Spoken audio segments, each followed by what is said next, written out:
पुणे शहरात बुधवारी झालेला मुसळधार पाऊस आणि आलेले पाणी यामुळे त्या दिवशी सायंकाळी कात्रज लेकआउट येथून एक युवक अक्षय साळुंके वय वर्ष 26 वाहून गेल्याची नोंद अग्निशमन दल नियंत्रण कक्षात सायंकाळी 6च्या सुमारास झाली होती।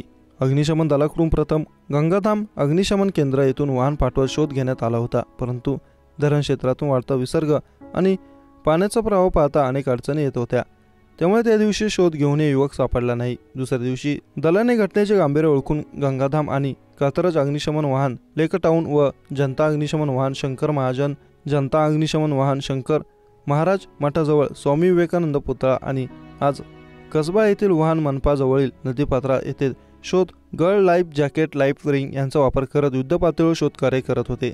काल सकाळी 10 वाजता मनपा भवनालगत असलेल्या डोंगळे पुलाखाली एक मृतदेह पाण्यात आढळून येताच अग्निशमन दलाचे जवान यांनी जीवरक्षक राजू काची यांच्या मदतीने सदर युवकाचा मृतदेह बाहेर काढून पोलिसांच्या ताब्यात देण्यात आला। सदर घटनेत अग्निशमन प्रमुख देवेंद्र पोटफोडे यांच्या मार्गदर्शनाखाली अग्निशमन अधिकारी सुभाष जाधव, प्रदीप खेडेकर, सुनील नायकवनवरे, कमलेश चौधरी आणि सुमारे 20च्या आसपास जवान यांनी सहभाग घेतला। तसेच या घटनेत पोलीस विभाग, जीवरक्षक, ड्रेनेज विभाग यांचेही सहकार्य लाभले।